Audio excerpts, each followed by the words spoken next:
এমন একটা রেসিপি থাকলে ভাত একটু বেশিই রান্না করতে হয়। এই রেসিপিটা মাছ মাংসকেও হার মানিয়েছে। যেমন তো এই রেসিপিকে মাছ মাংস হার মানায়। এটা হচ্ছে কুমড়োর বড়ি, যেটা কুমড়ো ডালের বড়ি যাই বলে, যে যে নামে বলে। তো আমি কিন্তু এরকম একটা রেসিপি আজ করে দেখাবো। তো কুমড়ো বড়ি রান্না করার জন্য আমি যা যা নিয়েছি, আমি কিন্তু টমেটো নিয়েছি, এখানে পেঁয়াজের কলি নিয়েছি, কাঁচামরিচ, ধনিয়া পাতা, আলু, ফুলকপি। তো আমি এগুলো দিয়ে আজকে রান্না করব নিরামিষ কুমড়োর বড়ি। তো এইভাবে নিরামিষ কুমড়োর বড়ি কিন্তু মাছ মাংসকে হার মানায়। খেতে এতটাই সুস্বাদু হয়েছে যা বলার বাইরে ছিল। আমি ফার্স্ট টাইম কুমড়োর বড়ি রান্না করেছি, কিন্তু ভাবিনি এতটা স্বাদ হবে। আমি আমার নিজের মতো করে নিজের একটা রেসিপি তৈরি করেছি, তবে খুবই স্বাদ হয়েছে। চাইলে আপনারা ট্রাই করে দেখতে পারেন। যদি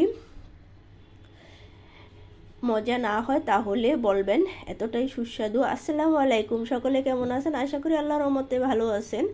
তো এই যে আমি প্রথমে কিন্তু কুমড়োর বড়িগুলো ভেজে নিচ্ছি।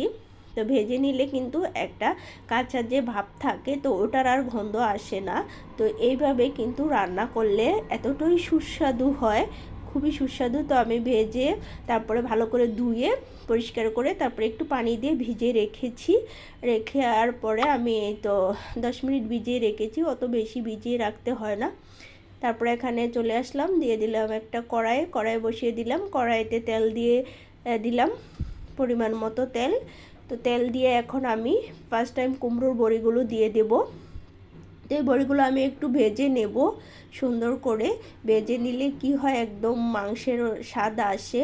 তো এইভাবে রান্না করলে কিন্তু একদম মাংসের স্বাদ আসে। তো আমি যেভাবে রান্না করেছি একদম মাংসের মতোই কষিয়ে বসিয়েছি। তো বড়িগুলো আমি একটু ভেজে নেব, হালকা একটু ভেজে তারপরে আমি এইখানে যে তরকারিগুলো নিয়েছি ওগুলো অ্যাড করে দিলাম। তারপরে তরকারিগুলো আমি একটু ভেজে নেব, একটু ফ্রাই করে তারপরে আমি এটা নামিয়ে নেব।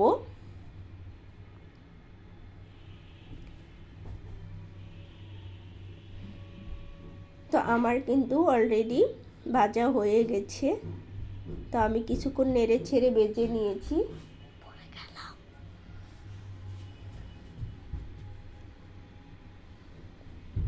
ভেজে আমি এখন নামিয়ে নিলাম। তারপরে আমি কড়াইতে এখন আবার তেল দিয়ে দেব।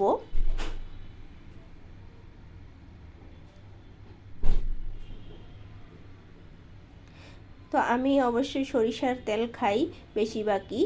তো আমি এখানে সরিষার তেল দিয়ে দিয়েছি। যারা যে তেল খান, কেউ হয়তো সয়াবিন তেল, কেউ হয়তো সরিষার তেল, কেউ হয়তো অলিভ অয়েল তেল খান।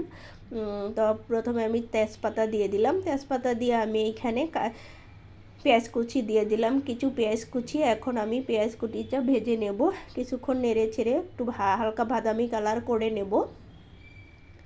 হালকা ব্রাউন কালার হওয়ার পর আমি একটু পানি অ্যাড করব এখানে। আমি কিন্তু এখানে একদম কষিয়ে রান্না করব মাংসের মতো। তো এই ক্ষেত্রে এটা কিন্তু খেতেও ঠিক মাংসের স্বাদই হয়েছে।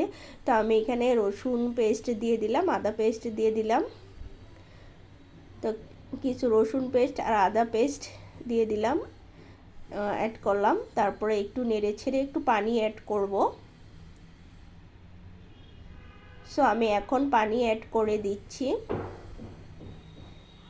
তো আমি একটু পানি অ্যাড করে দিলাম। এখন আমি এক এক করে সব ধরনের মশলা অ্যাড করব।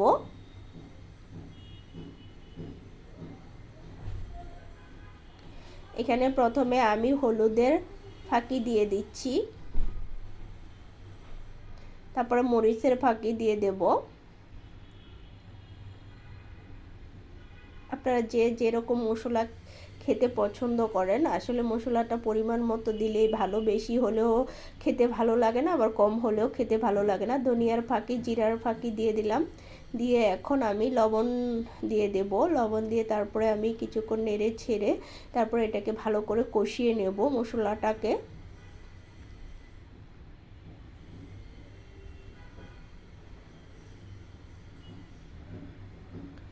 সো এখন আমি লবণ দিয়ে দিলাম।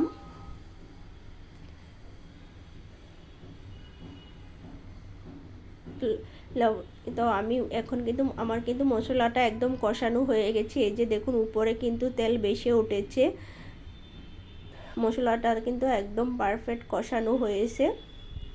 এরপরে কিন্তু আমি সবগুলো সবজি আর যে বড়ি ভেজে রেখেছি তো সবগুলো দিয়ে দিলাম। এখন আমি সবগুলো একসাথে কষিয়ে নেব কিছুক্ষণ। আসলে কষিয়ে নিলে খুব ভালো লাগে খেতে, তরকারিটা একটু ভালো করে কষানো হলে, যাতে মশলাটা একদম তরকারির মধ্যে ঢুকে। তো আমার অলরেডি কষানো হয়ে গেছে। এখন আমি কিছু কাঁচামরিচ অ্যাড করব এখানে। আমি কাঁচামরিচটি অবশ্যই ফালি করে দিয়েছি যাতে ঝালটা ভার হয়। আমি কিন্তু ওই মরিচ অল্পই দিয়েছি, তাই কাঁচামরিচ দিব বিদায়।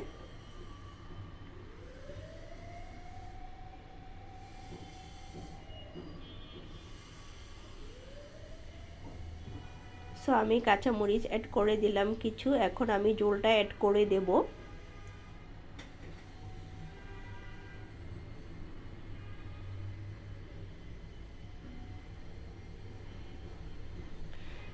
এখন আমি ঝোলটা অ্যাড করে দেব।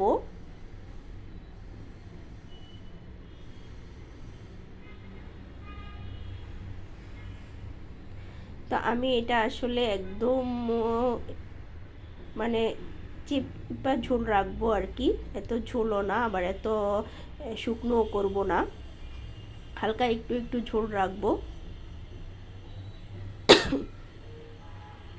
এখন আমি ঢেকে কিছুক্ষণ রান্না করে নেব।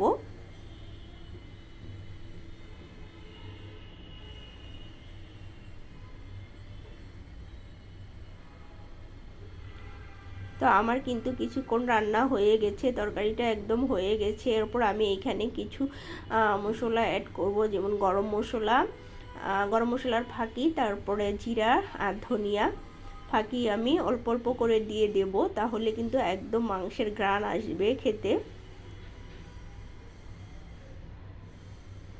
এটা কিন্তু তরকারিতে মনে হয় একদম মাংসের ঘ্রাণ এসেছে, যেমন মনে হচ্ছে যেন আমি মাংস রান্না করেছি। মাংস রান্না করলে যেরকম ঘ্রাণ আসে ঠিক সেরকমই ঘ্রাণ এসেছে।